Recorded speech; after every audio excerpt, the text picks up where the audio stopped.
Hello friends, ഒത്തിരി ഒത്തിരി സ്വപ്നങ്ങൾ സീരിയലിൻ്റെ ഇന്നത്തെ എപ്പിസോഡ് റിവ്യൂയിലേക്ക് എല്ലാ കൂട്ടുകാർക്കും സ്വാഗതം. അങ്ങനെ ആ ഒരു ചന്ദ്രദാസ് പറയുന്നുണ്ട് വർഷയോടായിട്ട്, ഇനി ഞാൻ എന്ത് പറഞ്ഞാലും താൻ അനുസരിക്കണം. അവരുടെ മുന്നിൽ ഞാൻ തന്നെയാണ് രാജ്കുമാർ അദർ വേൾഡ്. അത് മാറ്റാൻ എനിക്ക് ശ്രമിച്ചിട്ടുണ്ടെങ്കിൽ നാരായണിയുടെ അവസ്ഥ വളരെ മോശകരമായിരിക്കും. അവളെ ഞങ്ങൾ കൊല്ലും എന്നൊക്കെ പറയുന്നുണ്ട്. തന്നെ വർഷയ്ക്ക് തിരിച്ചൊന്നും പറയാൻ പറ്റാത്തൊരവസ്ഥയായി. ഇയാൾ അനുസരിച്ചേ പറ്റുള്ളൂ, അല്ലെങ്കിൽ ആ പാവ സ്ത്രീയെ കൊന്നുകളയില്ലേ. അതിനുശേഷം തന്നെ അയാളെയും കൂട്ടിക്കൊണ്ട് താഴോട്ട് ഇറങ്ങി വരുന്നുണ്ട് കേട്ടോ വർഷ. അതിനുശേഷം തന്നെ അവിടുന്ന് സംസാരിക്കുന്നുണ്ട്. ഇയാൾ എൻ്റെ അച്ഛനെ പോലെയാണ്, വളരെയധികം സ്നേഹമാണെന്നൊക്കെ പറയുന്നുണ്ട്. ആ സമയത്ത് വസുന്ധര വന്നിട്ട് കപ്പയും മുളക് ഉടച്ചതൊക്കെ കൊണ്ടുപോയി കൊടുക്കുന്നുണ്ട് കേട്ടോ. മോൾക്ക് ഒത്തിരി ഇഷ്ടമല്ലേ, അതുകൊണ്ട് തന്നെയാണ് ഉണ്ടാക്കിയതെന്നും പറയുന്നുണ്ട്. അങ്ങനെ തന്നെ കാണുമ്പോഴത്തേനും അവിടെ എല്ലാവർക്കും സന്തോഷമാവുന്നുണ്ട്. എങ്ങനെ ആൻറ്റി എനിക്കിഷ്ടപ്പെട്ട ഭക്ഷണമൊക്കെ ഉണ്ടാക്കി തരുന്നത്, മോൾക്ക് ഇഷ്ടമല്ലേ, അതുകൊണ്ട് തന്നെ ഉണ്ടാക്കിയത്. അഞ്ച് പറയുന്നുണ്ട്, എന്തായാലും അവിടെ മീൻകറിയുണ്ട്, കപ്പയും മീൻകറി വളരെ നല്ല കോമ്പിനേഷനാണ്, ഞങ്ങൾ പോയി കഴിക്കാമെന്ന് പറഞ്ഞിട്ട് പോവാണ്.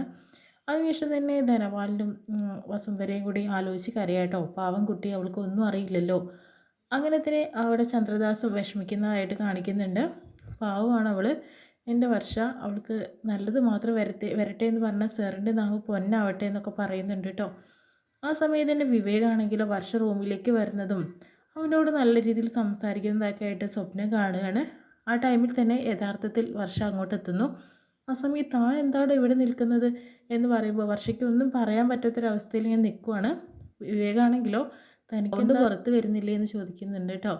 അതൊന്നുമല്ല, എന്തായാലും താൻ എന്താണോ ഇവിടെ നിൽക്കുന്നത്, എൻ്റെ റൂമിൽ കയറാൻ എന്താ അധികാരമാണ് തനിക്കുള്ളത്, ഞാനിവിടെ നിന്നു തന്നോട് കുറച്ച് സംസാരിക്കണം എന്ന് പറഞ്ഞിട്ടാണ്. താൻ തുണി മാറുന്നതൊന്നും ഞാൻ കണ്ടിട്ടില്ല, താൻ തുണി മാറുന്നത് കണ്ടപ്പോൾ ഞാൻ ഒളിഞ്ഞ് നിൽക്കുമായിരുന്നു എന്നൊക്കെ പറയുന്നുണ്ട് കേട്ടോ. എടോ, താൻ എൻ്റെ ഡ്രസ്സ് മാറുന്നത് കണ്ടോ, എന്തൊക്കെയാണോ താൻ ഈ പറയുന്നത്, ഇത് കണ്ട് തന്നും തൻ്റെ കൂട്ടുകാരനും കൂടിയിട്ട് പെൺകുട്ടികൾ എവിടെയുള്ളത് അവിടെയൊക്കെ ശ്രദ്ധിച്ച് നടക്കാനായിട്ട് പോവാണോ, എന്ത് മനുഷ്യനാണെന്നൊക്കെ പറഞ്ഞിട്ട് വിവേകിനെ തല്ലാനായിട്ട് നോക്കുന്നുണ്ട് കേട്ടോ വർഷ.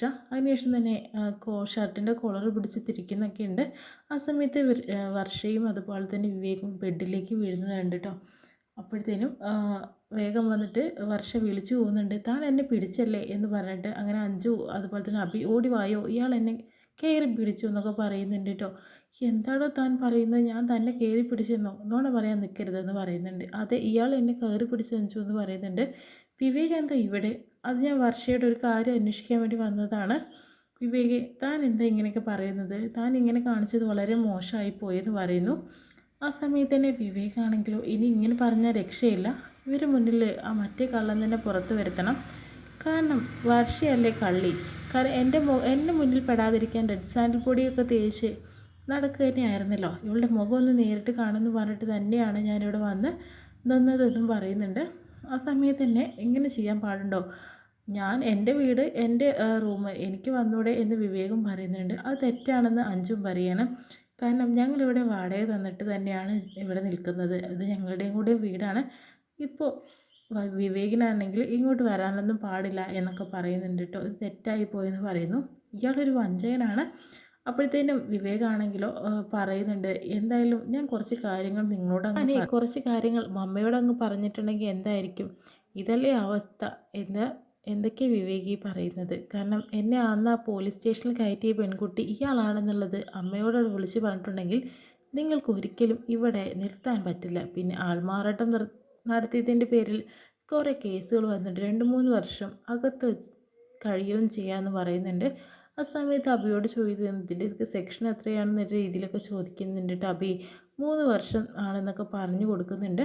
അതിനുശേഷം തന്നെ എല്ലാവരുമായിട്ടും നല്ല രീതിക്ക് പോയിട്ടുണ്ടെങ്കിൽ ഈ കാര്യം ഞാൻ മമ്മിയോട് പറയില്ല, അല്ലെങ്കിൽ ഞാൻ വിളിച്ച് പറയുമെന്ന് പറയുന്നുണ്ട്. വിവേക് ഒന്നും പറയണ്ട എന്ന് പറയുന്നു. ആ സമയത്ത് വിവേക് അങ്ങോട്ട് പോകുന്നു കേട്ടോ. പക്ഷേ അവനോട് ഒന്നും പറയണ്ടെന്ന് പറയും, അല്ലെങ്കിൽ ഇപ്പോൾ പ്രശ്നമാവും. അത് എനിക്ക് വയ്യ, അവൻ ചതിയനാണ്, എന്നെ ഇപ്പോൾ ചതിച്ചത് കണ്ടില്ലേ, എന്നെ തുണി മാറുന്നത് കാണാൻ വേണ്ടിയിട്ട് തന്നെയാണ് അവൻ ഇവിടെ വന്ന് നിന്നത്, മറ്റൊന്നുമല്ല. അതുകൊണ്ട് തന്നെ ഞാൻ അവനോട് മാപ്പൊന്നും പറയാൻ പോകുന്നില്ല, നമുക്ക് പോയി സംസാരിക്കാം. പിന്നെ MGKMയുടെ തകർന്നിട്ടുണ്ടെങ്കിൽ ശിവ തകർന്നു പോവും, അങ്ങനെ ഉണ്ടാവാൻ പാടില്ല, അതിനു വേണ്ടിയിട്ട് നമ്മൾ സൂക്ഷിക്കണം എന്നൊക്കെ വിവേകിനോടായിട്ട് പറയുന്നുണ്ട് കേട്ടോ.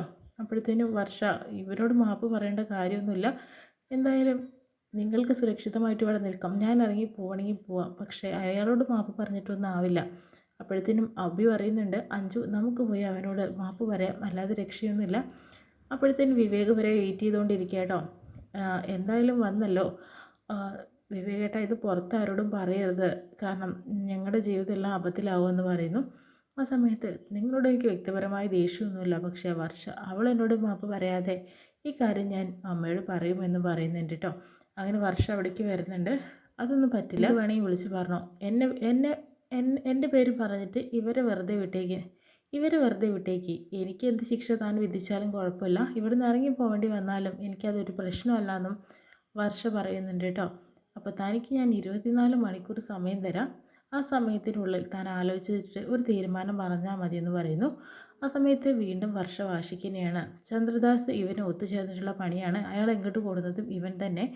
അതുകൊണ്ട് തന്നെ ഇവനെ ഞാൻ ഇനി വെറുതെ വിടാൻ പോകുന്നില്ല എന്ന മട്ടിൽ തന്നെയാണ് നിൽക്കുന്നത്. ഞാൻ ഇവനോട് മാപ്പ് പറയാനായിട്ട് പോകുന്നില്ല എന്ന് പറയുന്നു. ആ സമയത്ത് അഭി പറയുന്നുണ്ട്, താൻ മാപ്പ് പറഞ്ഞില്ലെങ്കിൽ വേണ്ട, ഞങ്ങൾ പോവാണെന്ന് പറയുന്നു. ആ സമയത്ത് അഞ്ജു തന്നെ അഭിക്ക് എന്താടോ എന്നെ മനസ്സിലാവാത്തതെന്ന് വർഷ ചോദിക്കുമ്പോഴത്തേനും, അഭിക്ക് മാത്രമല്ല എനിക്ക് തന്നെ മനസ്സിലാവുന്നില്ല, താൻ നല്ല കുട്ടിയൊക്കെ തന്നെ, പക്ഷേ വിവേകിനോടുള്ള തൻ്റെ ആറ്റിറ്റ്യൂഡ് എനിക്ക് ഒട്ടും ഇഷ്ടമല്ല. അയാളൊരു പാവമാണ്, അയാളെ മനസ്സിലാക്കാൻ എനിക്ക് കഴിയില്ല, ഒരു തെറ്റിദ്ധാരണയുടെ പുറത്താണ് താൻ ഇങ്ങനെ നടക്കുന്നതെന്ന രീതിയിൽ പറഞ്ഞിട്ട് അഞ്ജു അകത്തേക്ക് പോകുന്നു കേട്ടോ. ആ സമയത്ത് വിവേകാണെങ്കിലോ വർഷയെക്കുറിച്ച് ആലോചിച്ചുകൊണ്ടേ ഇരിക്കുകയാണ്. അവളെ സ്വന്തമാക്കി ആ നിമിഷത്തെക്കുറിച്ചൊക്കെ ചിന്തിച്ചുകൊണ്ടിരിക്കുകയാട്ടോ ചെയ്യുന്നത്. അപ്പോൾ ഇഞ്ചപ്പൻ ഓരോ കാര്യങ്ങൾ പറയുന്നുണ്ട്. എന്താണോ അവിടെ നടന്നത് അത് പിന്നെ നിന്നോട് പറയാൻ പറ്റുമോ? അങ്ങനെ പറയാൻ പറ്റില്ല എന്നൊക്കെ പറയുന്നുണ്ട് കേട്ടോ. നമ്മൾ വിചാരിച്ചൊരു പെൺകുട്ടി അല്ലടാ വർഷ, അവൾ നല്ല ബുദ്ധിമതിയാണെന്നും പറയുന്നുണ്ട്. അതെന്താ, ഞാൻ വിചാരിച്ചത് അടുത്തോളം വായിനാക്ക് മാത്രമുള്ള അവൾക്കെന്നും ഇഞ്ചപ്പൻ പറയുന്നുണ്ട്. അത് മാത്രമല്ലടോ, കാരണം ആ ഒരു വിക്രമിൻ്റെ അനിയത്തി ആ ഒരു ശാർമിളയും വർഷയും ഒരു സാങ്കല്പിക കഥാപാത്രം മാത്രമാണ് ഈ ഒരു രാജ്കുമാർ അഗർവാൾ. അപ്പോൾ അല്ലാതെ വേറെ ഒന്നുമല്ല, അത് രഹസ്യമായി അവർ നീക്കിക്കൊണ്ടിരിക്കുകയാണ്. പക്ഷേ വീട്ടിൽ വന്നിട്ടുള്ള അയാൾ ആരാണെന്ന് കണ്ടുപിടിക്കണം. അയാൾക്ക് ഇതിൻ്റെ പുറകിലുള്ള കാര്യങ്ങൾ എന്താണെന്ന് കണ്ടുപിടിക്കുന്നു വേണം. എന്തായാലും ആ പേരൊന്നും ഞാൻ നശിപ്പിക്കാനായിട്ട് തീരുമാനിക്കുന്നില്ല. അത് അതുപോലെ തന്നെ മുന്നോട്ട് പോകട്ടെ. സ്വന്തം ഏട്ടനെ ഒറ്റിക്കൊടുത്തിട്ടുണ്ടെങ്കിൽ അവിടെ വലിയൊരു പ്രശ്നം അവിടെ നടക്കുന്നുണ്ടായിരുന്നു എന്നുള്ള ഉറപ്പല്ലേ എന്ന് പിഞ്ചപ്പനും പറയുന്നുണ്ട്. നമുക്കത് കണ്ടുപിടിക്കണമെന്നും വിവേകും. അങ്ങനെ ഇത്രയും കാണിച്ചുകൊണ്ടാണ് ഇന്നത്തെ എപ്പിസോഡ് വിശേഷം കഴിയുന്നത്.